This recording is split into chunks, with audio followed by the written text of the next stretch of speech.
हरिओम. पसायदान. योगदास श्री जयगणेश जोशी यांनी केलेले निरूपण. प्रवचन क्रमांक 44.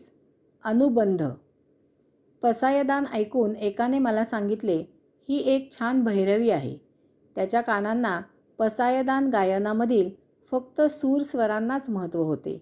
भैरवीमुळे बहुसंख्य प्रजा पसायदान हे काव्य कार्यक्रम संपन्न झाल्यावर म्हणण्यासाठी योग्य आहे असेच मानतात. आणि जेथे धार्मिक, आध्यात्मिक किंवा अन्य कार्यक्रम असतात तेथे पसायदान हमखास म्हटलेही जाते. अशा प्रकारे पसायदान सतत म्हटले गेल्यामुळे पसायदानाची अतिपरिचयात अवज्ञा झाली. त्याच्या अर्थाकडे लक्ष केंद्रित झाले नाही. यामुळे पसायदानाचा अनुबंध जाणून त्याचे महात्म्य जाणून घ्यावे. वेदांच्या अथक परिशीलनाने अभ्यास करून ऋषीमुनींनी यामधील तत्त्वज्ञानावर उपनिषदे लिहिली.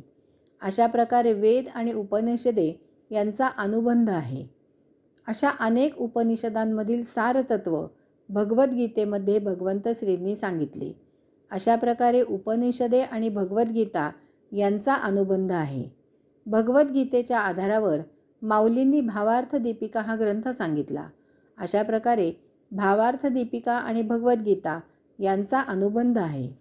भावार्थ दीपिकेचे शेवटी माऊलींनी त्यावेळच्या पद्धतीला अनुसरून फलश्रुती या स्वरूपात पसायदान मागितले. अशा प्रकारे पसायदान आणि भावार्थ दीपिका यांचा अनुबंध आहे. अशा प्रकारे पसायदानाचा भावार्थ दीपिका, भगवद्गीता, उपनिषदे, वेद अशा या सर्व महान ग्रंथांजवळ प्रत्यक्ष अप्रत्यक्ष अनुबंध आहे.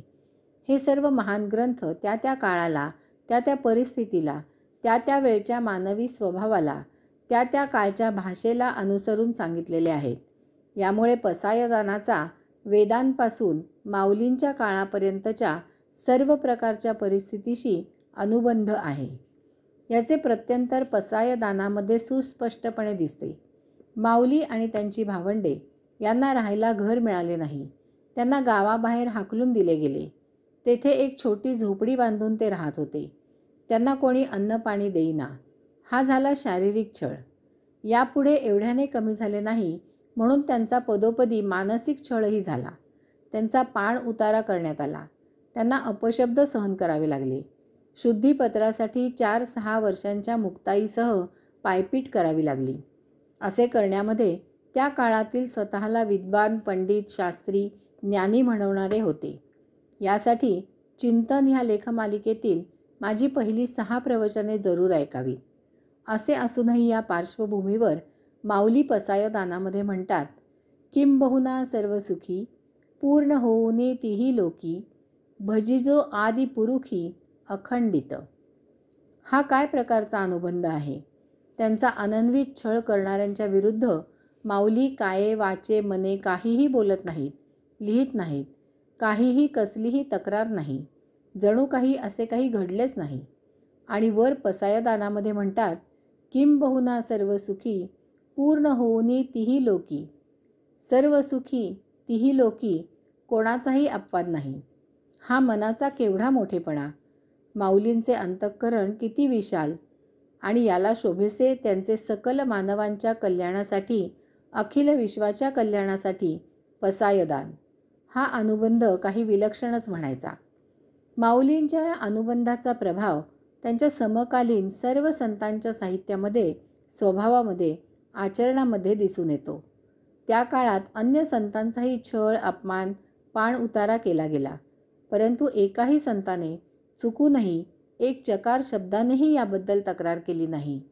याचा प्रभाव इतका प्रदीर्घ कालावधी टिकला की त्यानंतर 300-400 वर्षांनी जगद्गुरू तुकाराम बुवा आणि त्यांचे समकालीन संत यांच्या साहित्यातही याबद्दल तक्रार दिसून येत नाही. स्वतः तुकाराम बुवांनी तर त्यांना मारणाऱ्या मंबाजीचे हात मार देऊन दुखले असतील म्हणून चेपून दिले.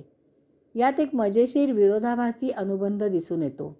तो या प्रवचनाच्या शेवटी उद्धृत केल्याशिवाय राहवत नाही. ज्ञानेश्वर माऊलींना धडपणे अन्न, वस्त्र, निवारा मिळाला नाही. परंतु आज ज्ञानेश्वर माऊलींच्याच साहित्यावर लेखन, प्रवचन, निरूपण, कीर्तन करून अनेकांनी त्यांचा अन्न, वस्त्र, निवारा याचा प्रश्न कायमकरिता सोडवला आहे. हाही एक 800 वर्षांनी टिकून असलेला ज्ञानेश्वर माऊलींचा अनुबंध लक्षात घ्यावा.